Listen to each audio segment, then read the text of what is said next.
Hey everyone, Jono here. And Sarah here. Welcome to 2025.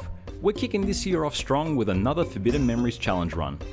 In our last two videos, we successfully beat the game using a reptile deck and, as a Christmas present to you all, beat a modded version of the game where we increased the difficulty of the AI opponents.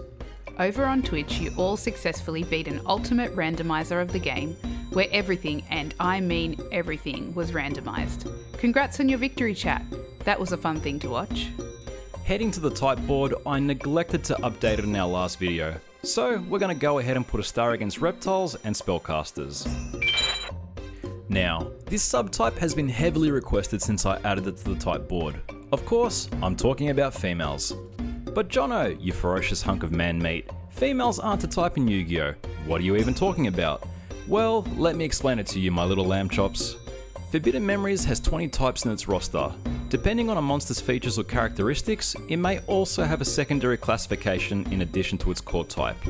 Secondary typings are referenced in some equip cards, such as Steel Shell for turtles, to give you somewhat of a hint to their existence. For this challenge, we'll be looking at the female subtype. These are the rules we'll be using to classify these monsters, which have originated from various FAQs and through our own playtesting. A female, for the purposes of this challenge run, is a monster that is equipable with Cyber Shield. And this is intentional.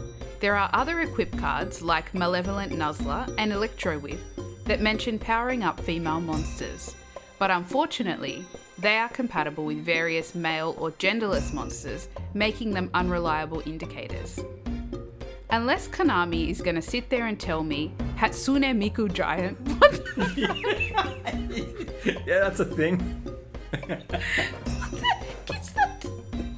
Unless, of course, Konami is going to sit there and tell me Hatsune Miku Giant is canonically female. The only exception we have to this rule are Neko Gal number 1 and Canon the Sword Mistress, who for some reason aren't compatible with Cyber Shield. In this case, the rules are going to be extended to include any monster that creates mystical sand when fused with a rock. So with that said, let's go over the subtype analysis.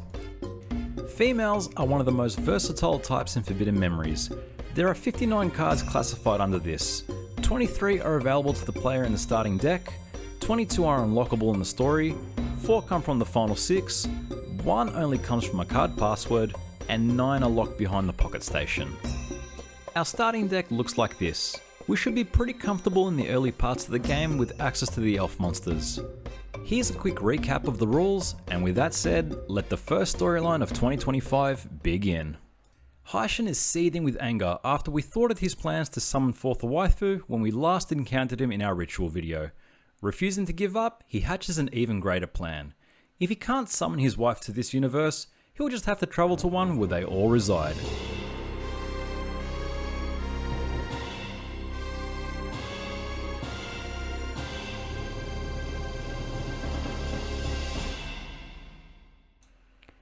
Simone, what was that crash just now? Did you trip over your boob again? I feel something strange is going on in Millennium Egypt again, but I can't quite put my finger on it. Well, in any case, I'm glad you're okay. But just to be sure, let's have a duel to make sure you didn't bonk your head too hard on the pavement. Welcome everyone to the female playthrough of Forbidden Memories. Our first opponent in this playthrough is Simone, and frankly, she's a free win, as the strongest card in her deck is Exodia at 1000 attack. Yes, she has one, and her AI is designed to almost always summon it if she draws it. In fact, I'm kinda suspecting most of the early game up until the tournament will be a cakewalk, even without the use of equip cards. If you ignore Ushi Oni and Crimson Sunbird, females are your strongest 2 card fusions that are available in the initial deck. They're able to generate monsters between 1800 to 2100 attack, and honestly, they should carry you all the way up until Pegasus.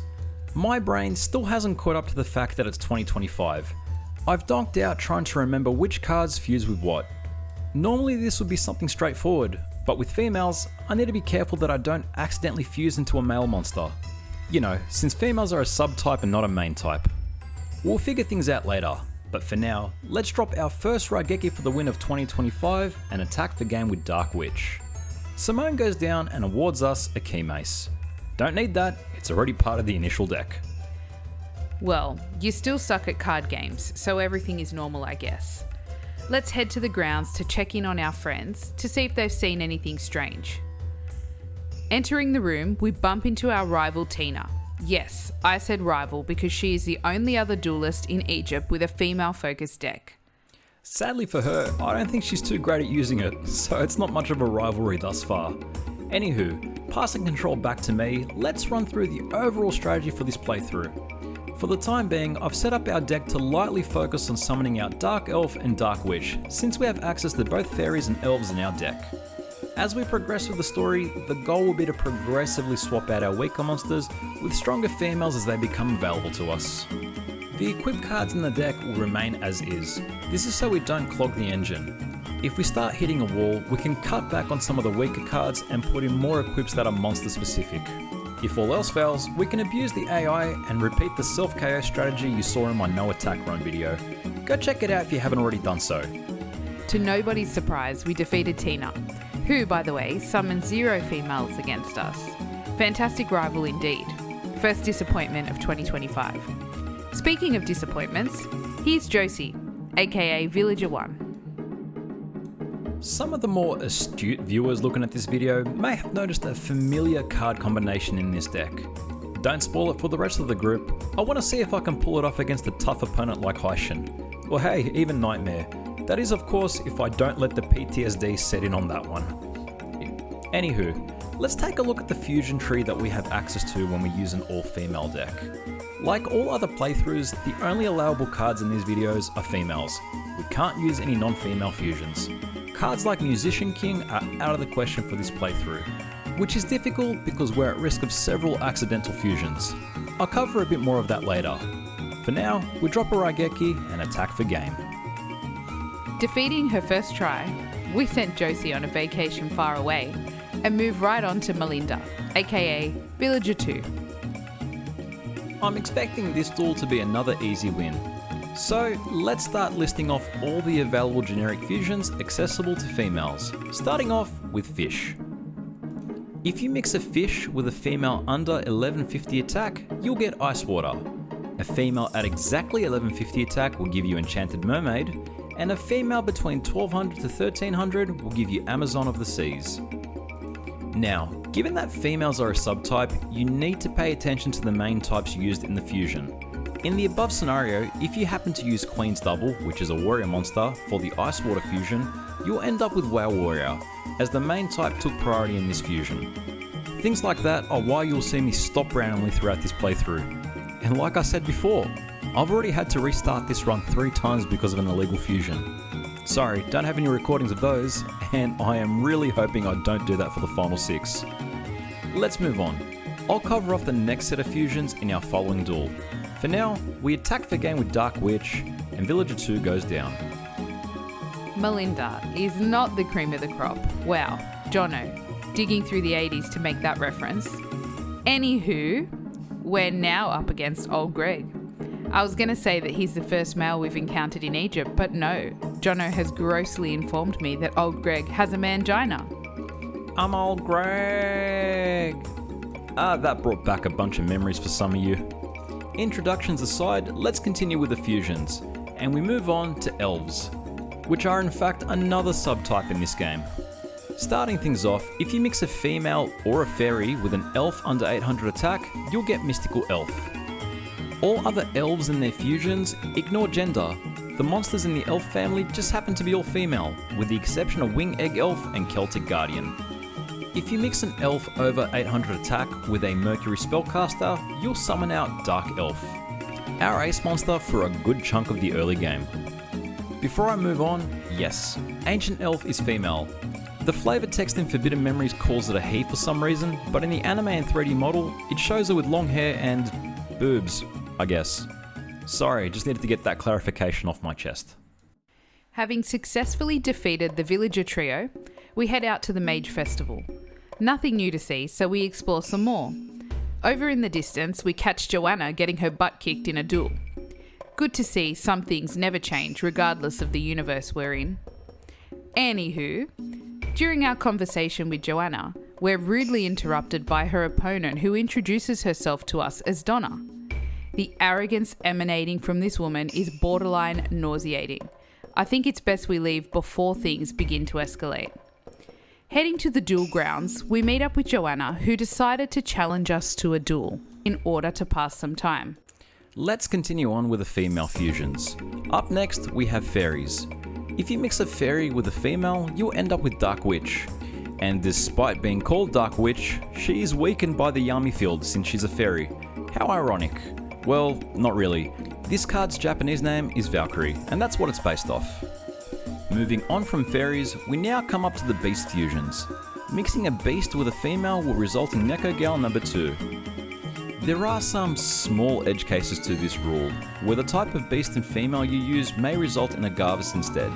In order for that fusion to occur, the female must also belong to the subtype of winged angels. Cards like Lunar Queen Elzame and Angel Witch are examples of this. Getting to the last turn of the duel, we clear away the bats and attack the game with Witch of the Black Forest. Joanna awards us a Pop the Trick, and it's back to the story.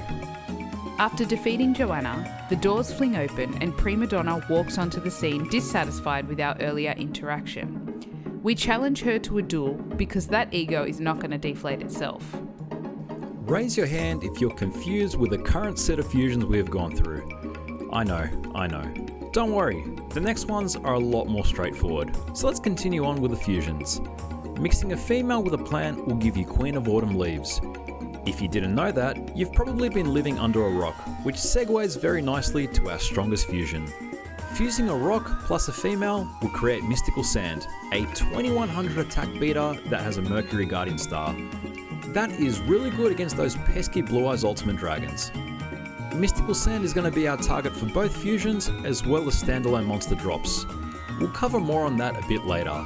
For now, let's move away from generic fusions and look at some card-specific combinations. Apologies, that'll have to wait till the next duel, because we're on to the final turn. Clearing a grappler with a Queen of Autumn leaves, we attack once more and win. Bidding buonasera to buona donna, we decide to call it a day and make our way back to the palace. Waving goodbye to our friends, we pick Simone up off the floor again and head to the chambers. Setting her down in her room, she begins to wonder whether it's more cost effective to order more purple foundation or to cut out the middleman altogether and roll her face against a plum. Before she reaches an answer to that, she hears some rumbling outside. Exiting the room, she finds the palace trashed and a purple figure emerges from the dust. I have come in search of a bitch. Going by our last 5 videos, I suggest you look in a mirror. Leaving our room, we attempt to escape from the palace with Fizdis. Unfortunately, she also gets captured in this reality, so we're flying solo from here on out. Brutta Donna follows us outside and she tries to pick a fight with us. Simone appears, offers her some purple foundation. She says it will help blend in the bruises she's about to give her. Simone, you're scaring me. Thank you for the assist. Let's get out of here. Turning a corner, we bump into Heishin, who challenges us to a duel. Get excited everyone, it's Heishin. This duel can go either way for us depending on the hand we draw. So long as Heishin doesn't use a Mega Bomb on his monsters, we have a decent chance of beating him if we draw enough equips. The target fusion we're going for in this duel is Dark Elf.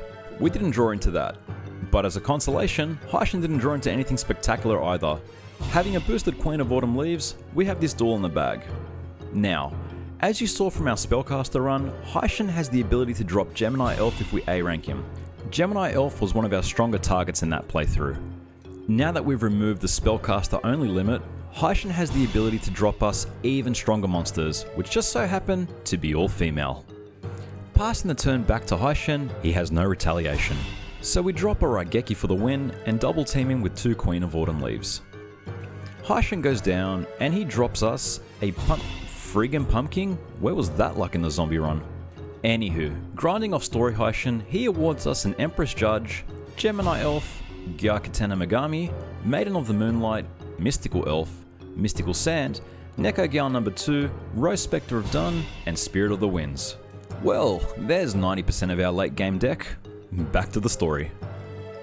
Heishin is defeated, but before he can retaliate, he's promptly groped by Simone, who wants to end his life via snoo. In their scuffle, Heishin breaks her foundation. The smokescreen fades away, and Heishin is nowhere to be found. We both decide to take a break and hand things over to Yugi. Welcome to YCS I don't friggin' know, because this video has taken about 3 months to get to this point. Looking at the Konami blog, the last one was the remote duel YCS February in 2025. The winning deck was a Ryzil Mitsurugi, whatever that means. Getting back to the card shop, we save our game and revamp our deck. Simple upgrade, we sub in all the stronger monsters and add in Mystical Elf to make more Dark Elves. Back to the story. Kicking off the qualifying matches of the tournament, we're up against Rex. Rex's strongest card is Urabi at 1500 attack. We have several standalone monsters in our deck that are much stronger than that. On the fusion front, this guy pulled out this combination. I was not expecting that. I should go back and check to see that I haven't loaded the hard mod of this game. That 3-card fusion makes me think that I did. Anywho, let's get back to the female fusions. In particular, the card specific combinations. If you mix an Arlone with a plant, you'll get Rose Spectre of Dun. A card we fortunately already got from Heishin. Handy to know in the event we weren't as lucky. Moving on. If you mix a Harpy Lady with an Elegant Egotist, you'll get Harpy Lady Sisters. Harpy Lady is locked behind the Pocket Station, so you're not going to see it in the casual playthrough. Speaking of casuals, we drop a Raigeki for the win and attack for game with Empress Judge. Rex goes down and awards us a Jin, which we do not need. Let's go save our game and head up to Weevil. Bugman over here has a Jiraigumo at 2200 attack. That is the strongest card he can drop on us. I have also forgotten to check that I'm not running the hard mod of this game.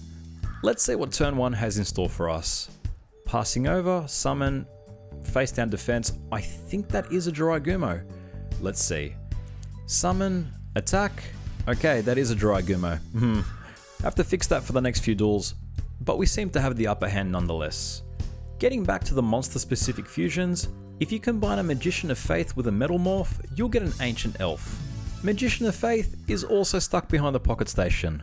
It's almost like Konami did that on purpose so you'd buy one of those things. Moving along, we attack for game with Mystical Sand, Weevil goes down and awards us a Killer Needle. I know there's no need for me to read out the cards that pop up on screen, but some of you listen to this in the background, so I like to call out the drops from time to time for some of you rare hunters out there. Keeping the momentum going, we're up against Mai, and also onto the last card specific fusion. Okay, this one isn't card specific per se, but one branch of the fusion tree is. If you combine on Harpy Lady or Harpy Lady Sisters with either a Harpy Lady or Harpy Lady Sister, you'll end up with Harpy's Feather Duster. If you take either of those monsters and fuse them with House of Adhesive Tape, Bear Trap, Eat Gaboon, or Invisible Wire, you will also end up with a Harpy's Feather Duster. There are other generic ways to make Harpy's Feather Duster, but this one I covered makes the most sense lore-wise, as the starting materials are Harpies. I'll end things there because we're out of time. Mai goes down, gives us a Shadow Ghoul, and all the duels by the way thus far have been first try victories. We are now up against Bandit Keith. Aside from his Zoa at 2600 attack, his next strongest monsters are Gemini Elf and Dark Elf. Tina II could have learned a thing or two from this guy, given that her strongest monster is Orion at 1800. Oh well. Anywho. Now, before people start jumping up and down, I have intentionally left out Machine King off the female fusion list, for the simple reason that he's a guy. But for all intent and purposes, if you combine a Sonic Maid or a Hibikime with any monster that has a Sun Guardian star, you'll end up with Musician King. On a personal note, I think it's absolute BS that they didn't make Musician King a rock monster. But enough of that. We're on to the last turn of the game. Dropping a trusty Raigeki for the win, we attack directly with Maiden of the Moonlight and Keith goes down. We win. He drops us the Wandering Doomed, and victory, one try, as expected. Saving our game, it's time for the Shadi Cutscene.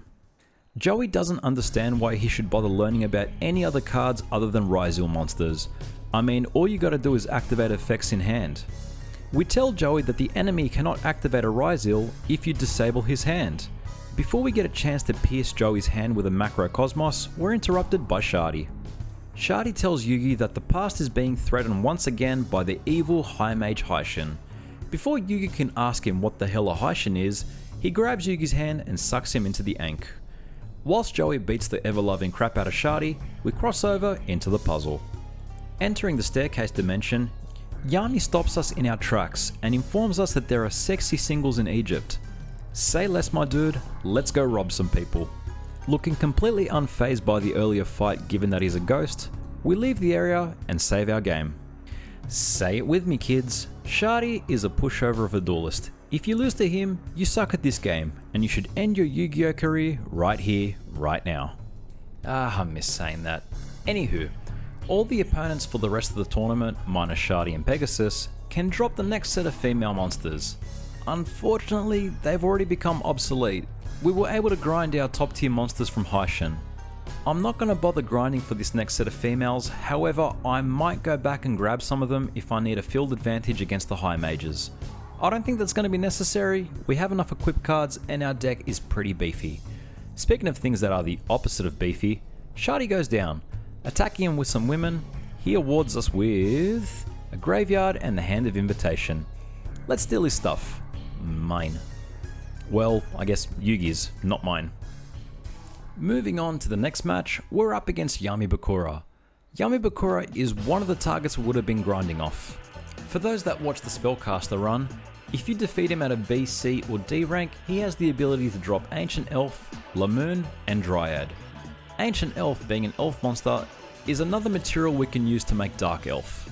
For this deck, I prefer to leave Mystical Elf in given that it has a 2000 defense factor. And for those of you that saw the No Attack Run video, she was one of the key monsters I used to beat the final 6. So yeah, if all else fails, we can always go 0 attack strats. Getting back to the duel, we're up to the last 2 turns of the game. Passing it over to Yami, he summons nothing, so we clear the board with one of our many handy Raigekis. Attacking direct again with a Maiden, he goes down. He awards us Saggy the Dark Clown, and not any of the females we're looking for. Oh well, let's steal his stuff. Heading back to the menu, we leave and take on our second most challenging opponent thus far. Pegasus is a pain. He has a lot of back row, has a lot of monsters over 2100 attack, and has hair more silkier than any Pantene commercial I've witnessed. The key threat to look out for is Media Black Dragon. Second would be Raigeki.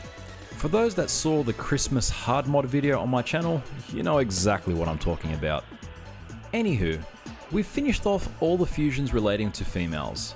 Now, I'm not going to go through card trivia. Reason being is that I've likely already covered it in a previous video or plan to cover it in my next type runs. I'll explain it in the next duel because for now, Pegasus goes down and he awards us with a little Chimera. Exiting to the shop, we face off against Naomi Ishizu. She is a bit of a problem. When I say a bit of a problem, I mean a major friggin' problem, for the sheer fact that RNG has decided to slap me upside the head once more. I am contending with a Black Skull Dragon again. Fan-tucking-fastic.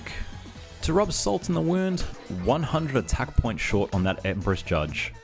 Thankfully, we have a board wipe, but geez did I check to make sure I was using the right version of the game again.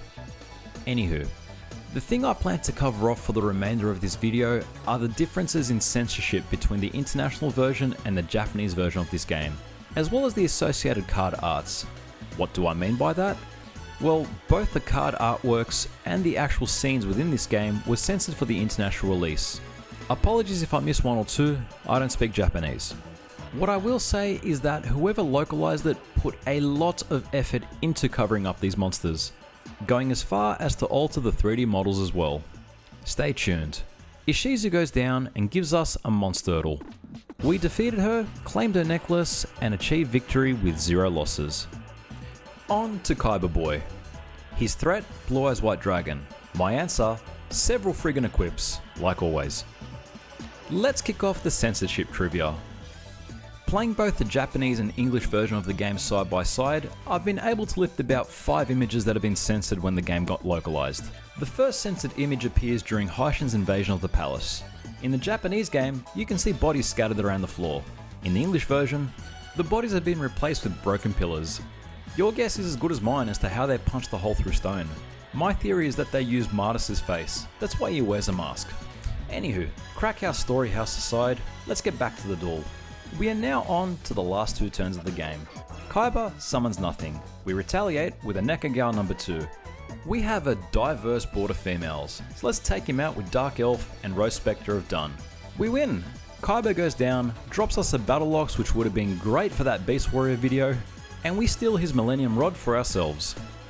This is a segue to the next censored scene in Forbidden Memories. In the Japanese version, the Millennium items are all connected by the Star of David. Getting back to Yugi, it turns out that those cards we were given stole our bank accounts and promptly vanished into the wind. Let that be a lesson to you. There are no sexy singles in your area. The only sexy single is you. Let that be your affirmation of the day, you magnificent individual. With this flash forward out of the way, let's return to the past and see what awaits Princess Sarah on her journey. Bidding adieu to Simone, we enter through the floating door and arrive at the Shrine of Morning Glory. Ah, good to be back. Always nice to take a holiday whilst my closest friends and Simone are attacked by high mages. Better head on over to the grounds and check in on everyone. Entering the grounds, we bump into Joanna. She's relocated everyone to another spot because old Greg forgot his glasses and mistook a Morningstar for a feather duster again. Classic Greg. Now that we've caught up, how about a duel? It feels good to be back in Egypt. And kicking things off with YuGiOh second is a great way to start. The strongest monster in his deck is Red Eyes Black Dragon at 2400 attack. As long as we have one equip card, we're definitely going to hit over it. So with that said, let's continue the censored scenes. One's actually coming up really soon. Once we return to the Forbidden Ruins with Sidin, the glowing circle in the sky is once more a hexagram. For the international release, they censored this and replaced it with the Eye of Wijat. Getting back to the duel, we attack for game with Rose Spectre of Dun, and YuGiOh awards us a pot the trick. I win again. Over to you, Teana. Let's see if your female deck has improved. Guess what, people? Teana has added some stronger females to her deck. Friggin' finally. She's added Guy Katana Megami, Dark Witch, Doma the Angel of Silence, Goddess with a Third Eye, and Goddess of Whim. And also Spirit of the Harp if you're looking at things defensively. Sounds impressive, right? Well, not really. Bandit Keith is still stronger in terms of females. He had Dark Elf and Gemini Elf. Well, I guess this is the best you can expect from Teana. Let's get back to the censorship. Continuing on from the Forbidden Ruins, if you look at the Golden Wall, the bottom icon which reveals the location of the Millennium items is once again represented as a hexagram. When localized internationally, they changed it to a hexagon. A very minor detail, but nonetheless, something that needed to be censored, apparently. Anywho, Teana goes down and awards us a Skull Servant. Exiting the grounds, we head over to the King's Valley in order to progress the story. We meet Tombkeeper Sidin. He needs a map to take us to where we want to go. So let's go get it. Returning back to the palace, we face off against a Mage Soldier. We are now up to that point of the game where the enemies are going to slowly start becoming a bit more problematic for us. Mage Soldier's strongest standalone monster, thankfully, is Jiraiya, but in terms of fusions, he can pull out a twin-headed Thunder Dragon. We'd need to use a minimum of 2 equips in order to stand up to one if we were to face it. I can go back and grind for some equips and make my deck focused around a small handful of monsters, but I feel confident in what we have. I don't think we need to make any drastic changes at this point in the game. Since we also have a variety of Guardian Stars, I plan to take full advantage of those as we take on the mages. Though we have unlocked the strongest female monsters up until this point, defeating some of the higher mages will award us with more 1800 attack monsters, but more on that later. We attack for game with Laura and Kachwa, and Mage Soldier gives us a Rattling Flea. With the soldier defeated, we locate a map and head back to the valley. I don't know much about this game, but why do we need to go back to Sadin if we found a map? He'd be just as lost as we are. At this point, we're travelling together out of pity. Speaking of all things pitiful, Pietosa Donna is back. She informs us that Heishin has done a full Ken and re-established the patriarchy. Anywho, exiting the valley, it's time to pay a visit to these new Mojo Dojo Casa houses. Well, that was a missed opportunity. I could have made this entire video about Barbie. Oh well. First Ken on our list is Beach Ken, and we sadly draw a bit of a crappy hand. The strongest monsters you'll expect would be around 2600 attack factoring in the field boost. On our end, there is no female monster worth subbing in for this field. The strongest aqua or fish monster we have access to is Fairy of the Fountain, followed by Rainbow Marine Mermaid. They would only get boosted to 2100 and 2050 attack points respectively. With that cleared up, let's move away from scenes and forbidden memories for now, and move over to the cards themselves. The first censored card on our list is actually a ritual card, that being Resurrection of Chakra. No cleavage allowed. On top of that, no losses allowed either, because Ocean Mage goes down, and every duel thus far has been a first try victory. Moving up to the throne room, we're greeted by Beach Ken. Beach Ken is no joke. The strongest monster he can summon is Twin-Headed Thunder Dragon at 3300 attack when boosted on this field. He doesn't have it as a standalone card, so he has to fuse, giving us enough time to cover off the next censored card. Moving on to the first monster, we have Invader of the Throne. This one is sheer stupidity. They literally just censored an armpit. That was it. Looking at the card's 3D model, they even went as far as to cover that minute neckline you could potentially see on that image. Classic 4Kids localization right there. Getting back to the duel, we're on to the last turn. Attacking once with Mystical Sand and Gemini Elf, we bring Beach Ken to his last few cards.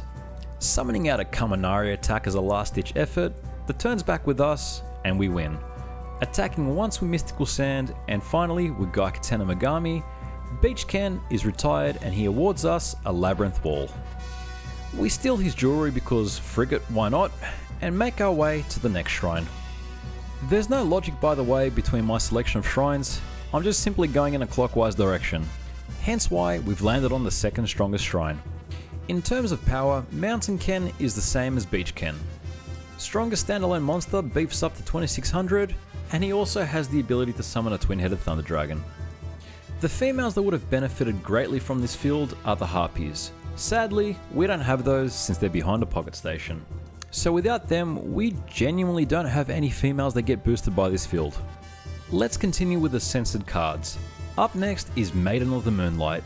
Like with many of the female monsters in this game, they removed any accentuated cleavage. They did the same for her 3D model on top of a random recolor. Was the recolor really necessary? Jeez. Anywho, we scale up the mountain and meet up with Mountain Ken. Hiker Ken? Not too sure, it's just Ken. Now, the difficulty is spiked up to be really against us at the moment. Mountain Ken has access to both the Meteor Black Dragon and Black Skull Dragon, which are heavily boosted on this field. 3 equip cards aren't necessarily going to cut it, so I'm just lucky that this time round he bricked with a twin head. It highlights in my mind, unfortunately, that we're going to need to invest a bit more power into this deck before we take on the final 6. But more on that later. For now, let's get back to more censored cards, and up next we have Neko Gal number 2. This card is probably one of the top waifus in this game, at least from what I've heard. One of the more lewd cards uncensored. When they localized it for the international release, they gave this card pants. Well, tights, I guess. Same applies to its 3D model. Try explaining that one to your parents when they accidentally walk into the room. Bearing away your dirty socks, let's head back to the duel. Atenza makes a last-ditch effort with a punished eagle, so we retaliate by throwing a mystical rock at it. Sand gets a lot of love and is probably one of the top waifus in this game as well. There's probably a tier list or something on this out there. I have no idea where to find it. I'll leave that to you all in the comments to discuss. For now, we take out Kaminari attack and Atenza goes down. We win a catapult turtle and we steal more jewelry because that's what life's all about. With 2 mages down, we decide to check back in on our friends at the duel grounds. Entering the arena, Joanna runs up to us and reveals that Teana has been abducted by Heishin. Are you sure it was Heishin? Maybe it was a concerned hairdresser looking to fix her bad bangs. Rick and Morty references aside, we enter the vast shrine and encounter what I can only imagine to be the thing Maybelline uses to test their makeup. Hoo boy, it's Labyrinth Mage. If RNG is not on our side, we're dealing with Gate Guardian. If it is, we're dealing with Labyrinth Walls. Equally not as fun. Turn 1, he drops a twin head, which is great for us. Looking into our Guardian stars, we're going to take advantage of Neko Gal number 2's Uranus sign. Not only does it counter twin head, it also walls off his Sanger of Thunder, which is probably the next strongest monster he'd like to summon. Summoning back your attention, we have more naked females. and this time it's Fairy of the Fountain. This one was censored for rather obvious reasons, and the 3D models were no exception of that. The Japanese version still faded out the privates, but nonetheless leaves very little to the imagination.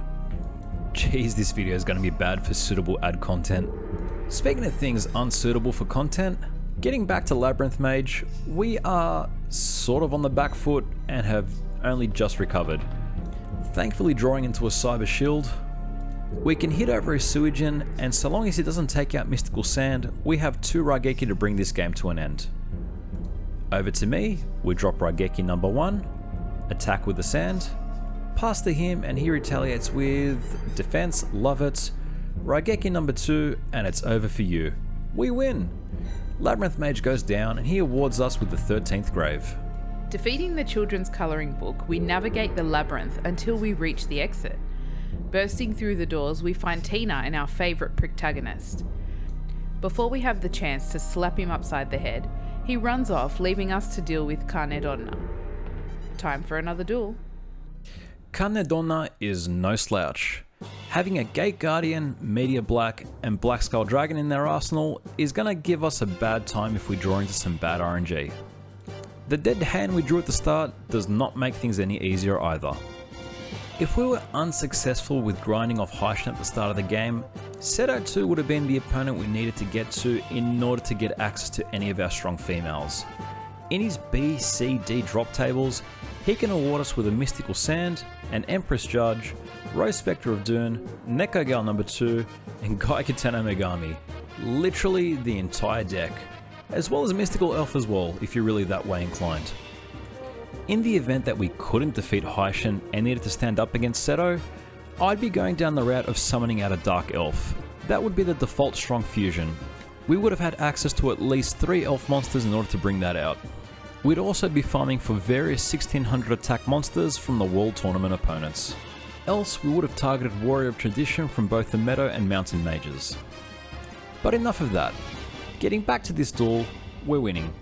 Attacking the face down once more, Donna is defeated. She awards us with a dragon statue. Victorious for a second time, we grab Teana and return to the grounds. We have some more shrines to visit, and these guys are not going to defeat themselves. Well, I guess everyone except Martyrs. Heading back to the left, we take on Jungle Ken. Now a smart Jono would have restructured his deck to not be so reliant on equip cards and RNG. Unfortunately, Smart Jono is not playing. Instead, we have Stubborn Jono, and right now my strategy is to take advantage of Neko Gal number 2's Beast Warrior type to get a free field boost from Sogen. Let's get back to card censorship, and right now we're looking at Ill Witch. I covered this in one of my other videos, but as you can tell from the artwork, Ill Witch received the same treatment as Fairy of the Fountain. In terms of a 3D model, they gave her clothes. The monster itself was already somewhat transparent, making it very hard to even realise what the hell was going on. Not wanting to push their luck, they censored this card. Getting back to the duel, we're on to the last turn. Drawing into 0 Raigeki, we summon out an Empress Judge, which is also boosted by this field being a warrior type, and land the final attack. We win. We are awarded with a Winged Trumpeter, and all this was a first try victory.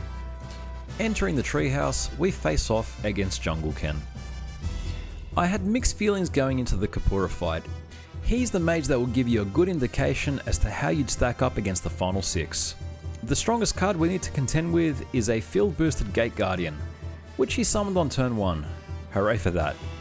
Thankfully, RNG has decided to throw us a bone and awards us with a Neko Gal plus 4 equip cards.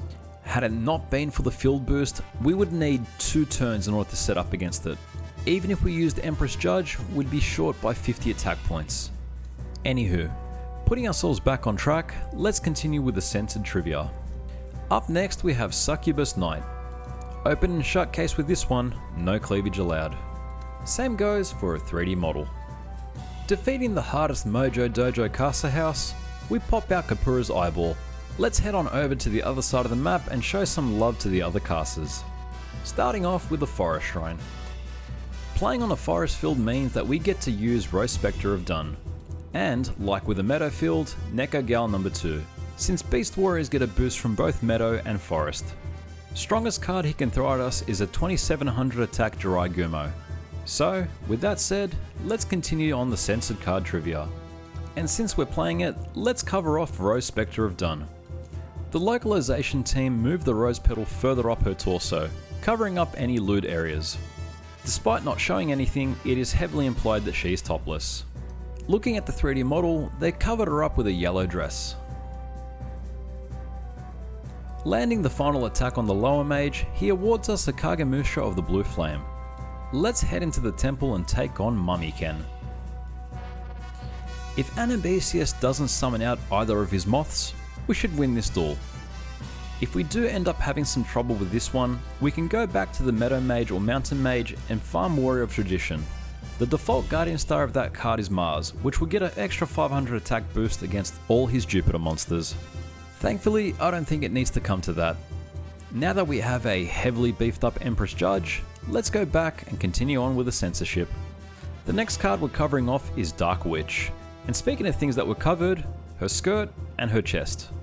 Dark Witch's 3D model, on the other hand, remains unchanged. Maybe it's due to the limitations in polygons, but nothing needed to be censored for this image. Getting back to the duel, Mummy Ken goes down. First try victory again, and we're awarded with a Nightmare Scorpion. Let's also steal his stuff while we're at it. We are now onto the last Mojo Dojo Casa house, and this is the Desert Shrine. Sarah wasn't kidding when they said these guys might defeat themselves. The strongest card both of them have is 2700 attack. On our end, we have Mystical Sand.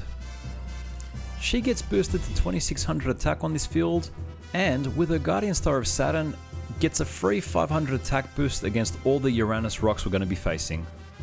I think the only real threat either of these mages can throw at us is probably a Labyrinth Wall.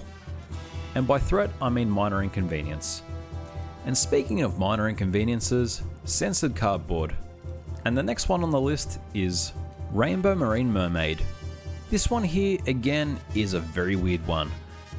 No additional clothing was added, rather they lowered the bust size of this card. Which is another typical common censorship theme you're going to see with these things. The card's 3D model also remains unchanged because yeah, polygons. And speaking of things that are gone, the lower mage. Attacking for game with Mystical Sand, he goes down and awards us a Dark Grey. Let's go build a sandcastle with Desert Ken. It's a shame that they made such a cool looking mage so weak. Oh well, knowing how this is going to go, let's just jump straight onto the card censorship. Up next we have Water Girl. I thought something looked off proportionately for the international version, and now I understand why. Both the card and the 3D model had the bikini swapped out for a full length covering. We still have some time in this duel, so let's head on over to the next card. Facing a similar treatment to Fairy of the Fountain, we have Water Emotics. Since the card is a counterpart, the 3D model is also the same. Speaking of counterparts, let's look at Neko Gal number 1. Exact same treatment as Neko Gal number 2, the card is just, I don't know, green instead of purple. Getting back to the duel, we're on to maybe the last 3 turns against Martis. Apologies if the cards have been blocking the screen, but we have genuinely been drawing into a lot of dead hands. But no matter, he attacks our Gemini Elf with his Ushi Oni, and we finish things off with a trusty Raigeki and attack with Mystical Sand. Martis goes down, awards us a Dissolver Rock, victory was achieved in 1 try, and that is all the mages down after we collect all their stuff. We now need to do some grinding before the final 6. There are 2 routes I can take for compiling the final deck. As this deck is similar in power to our Spellcaster run, option 1 involves reducing the pool of females, skipping Megamorph and focusing more on monster specific equip cards. The purpose of this is to have a more like for like comparison against the Spellcaster deck. Option 2 on the other hand has us increase the pool of females and incorporate Megamorph into the deck. This is all for the purpose of showcasing more 3D battles during the final 6. I am confident that our current deck as is can beat the final 6 in maybe 6 or 7 attempts. So for the sake of content, I'm going to go with option 2. Grinding against the Meadow Mage, we obtain a copy of Warrior Tradition, move up to Kapura and grab both a Queen of Autumn Leaves and a Dark Witch, continually spank Pegasus enough times until he drops us a Megamorph, and lastly, I head on over to the password machine and redeem a copy of Dark Elf, since the monster only drops from Seto 3rd. Our final deck looks like this. Any other females present would have either come from the starting deck or from random drops throughout the story. With all things set, let's check back in on Sarah. Having gathered all Millennium items, it's time to put a stop to Heishin and his gang once and for all. Entering the shrine, Stupida Donna is suspiciously helpful and directs us to where we need to go. Emerging through the doors, we're met by what I can only assume to be the protagonist cheer squad. Time for a duel. Get ready for the final 6, and the first cab off the rank is Sebek. Since we can easily summon a monster over 3000 attack, the goal for this duel and the subsequent ones to follow will be to showcase as many of the 3D animations as possible. Whilst we set ourselves up for that, let's continue the censored cards. But first things first, the Gemini Elf 3D battle.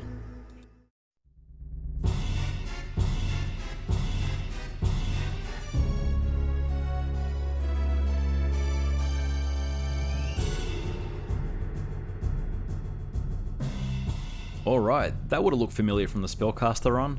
Anywho, the next censored card is Chumley's Card Crush Dian Keto the Cure Master, a spell card. Obvious reasons as to why this was censored, but less obvious reasons as to why this was drawn that way in the first place. Enough of that, here's Succubus Knight.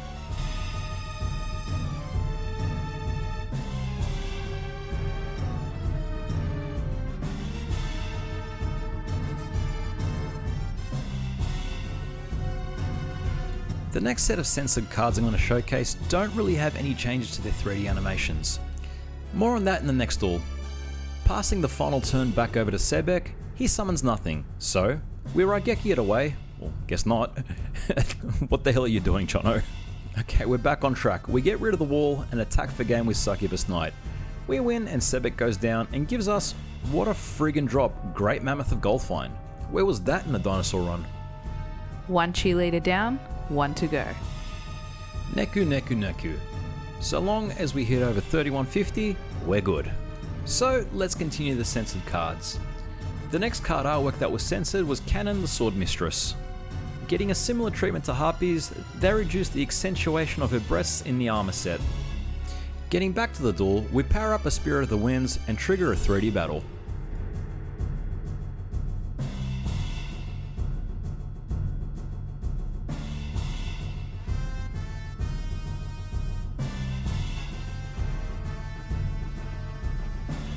Uncertain if I covered that off, but that was another censored card. I've already covered it off during the spellcaster trivia. Moving on to the next card, we have Sonic Maid. Cleavage is not allowed, so they covered her up and her 3D model. And speaking of 3D, here's Mystical Sand.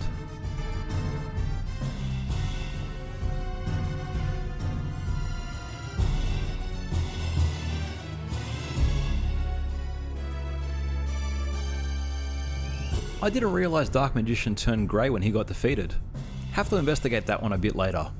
Being on our final turn of the duel, we attack for game with Succubus Knight and Neku goes down. He awards us a Taihone. With the Cheer Squad defeated, we're finally face to face with Heishin for the second time. Time to knock this guy out. Heishin second. I am very thankful that this is not the hard mod. Highly recommend you check that video out if you hadn't seen it already. Before we kick off that 3D battle with Rose Spectre of Dun, the next card we have that has been censored is Soul of the Pure. This one was a complete redesign to cover up the blood.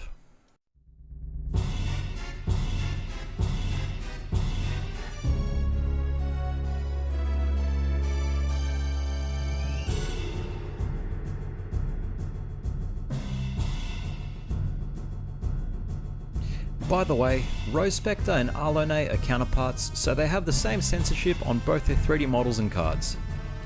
Up next is Enchanting Mermaid. They covered up her cleavage, on both the card and the 3D model.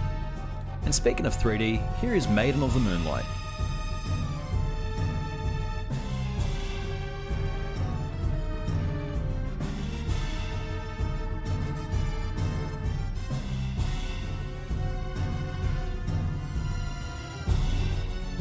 Keeping the momentum with the censorship, the next card is Protector of the Throne. Same treatment as Invader of the Throne since they're card counterparts. This censorship also carried over to the Rush Duel redraw. Getting back to the duel, At this point, I'm sort of stalling out to get some stronger monsters and to trigger off a few more 3D battles. The next monster on the list is Water Dragon Fairy. They left the bulk of this card untouched other than colouring in her chest area. No changes were made to her 3D animation. And speaking of 3D animations, here's Gaikateno Megami.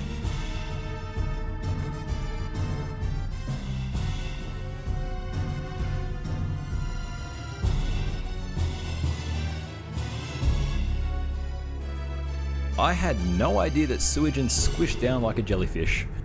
Getting down to the last turn of the game, Heishin summons nothing, so we just bring out literally any female available to us and mistakenly forget to kick off a 3D battle with Queen of Autumn Leaves. Oh well, maybe in the next duel. Heishin goes down and gives us a Night Lizard. Putting an end to the tyranny, we make sure that there won't be a Heishin third. Sorry, let me move that text box. There we go. All jokes aside, this is a genuine in-game frame.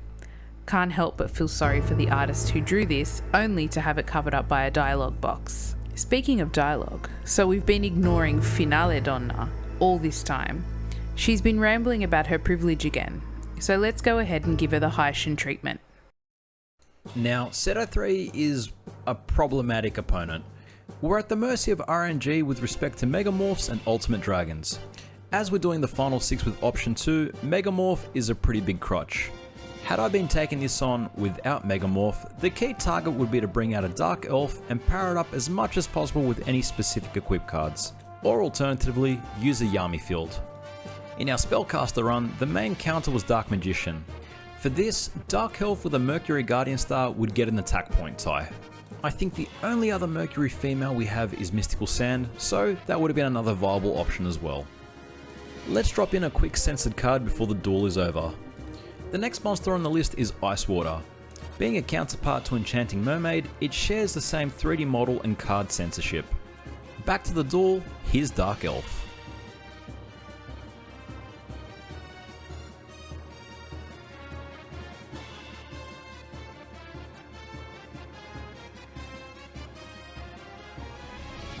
Yes, I know, I sacrificed it for the sake of a 3D animation.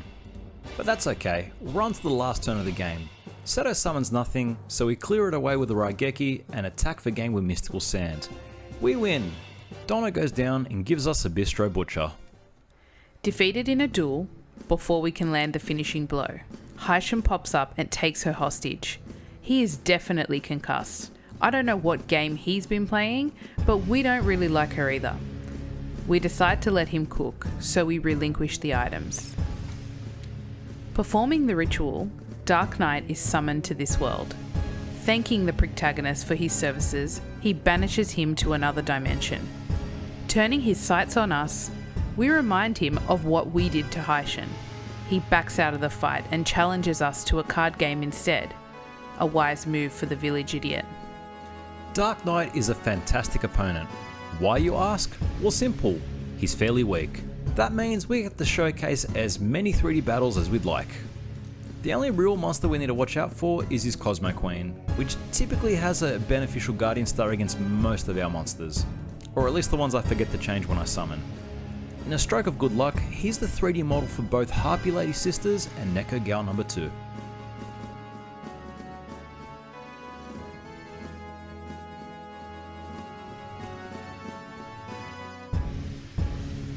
Well, that was over in a jiffy. Wow, just straight up crash tackled the three of them. Anywho, let's continue the card censorship and move on to Goddess of the Armpit. For this, they covered up both the artwork and the 3D model of this card. Again, no cleavage allowed. Moving back to the game, here's a 3D fight with Dark Witch.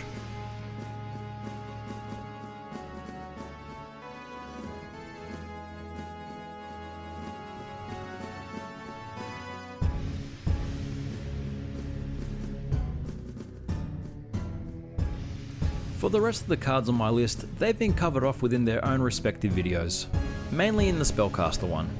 Cards such as Gemini Elf, Water Magician and Fairy's Gift are the examples I'm talking about. As for others like Arlone and Vishwa Randi, they're counterparts, so the censorship is widely the same. Getting back to the current duel, here's a 3D fight with Beautiful Beast Tamer.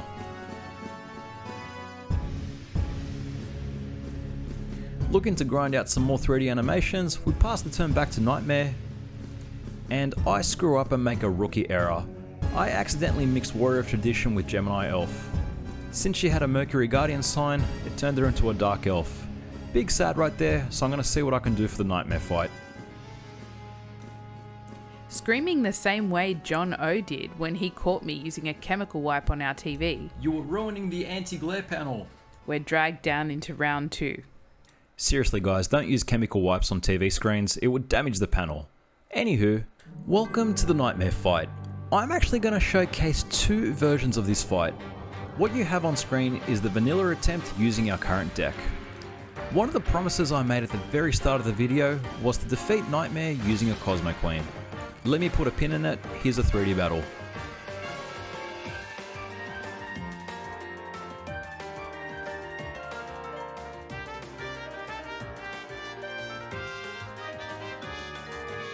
Yes, you heard me, a Cosmo Queen.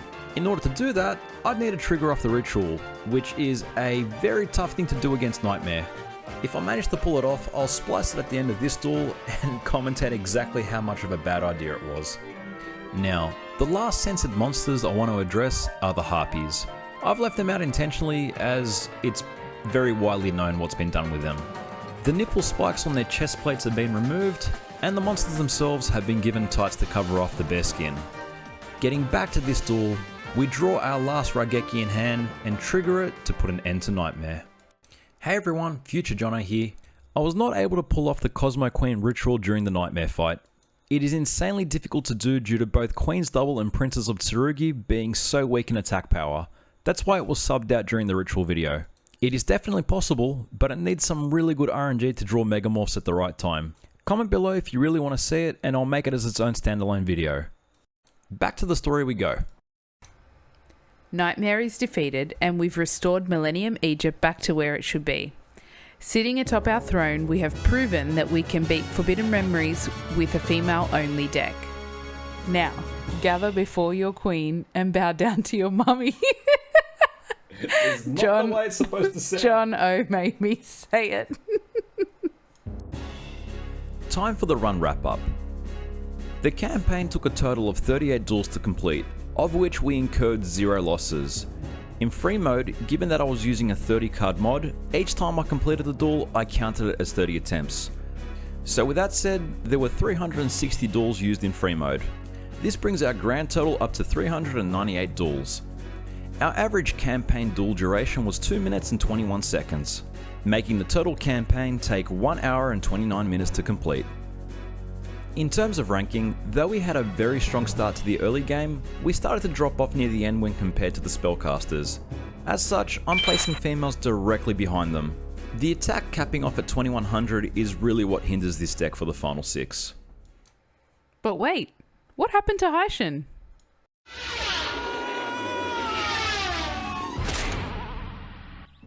Hi there. Welcome to the island of beautiful men. I can already tell you're going to feel right at home here. Son, you look like you could use a refresher. We were all about to take a swim. I've got an extra swimsuit if you'd care to join us. Hey everyone, Jono here. Thank you all so much for making it to the end of this video. I truly appreciate the level of patience you had waiting for this one to release. It's been a while. I want to give a special mention and thank you to Sarah for lending me her voice during the making of this video.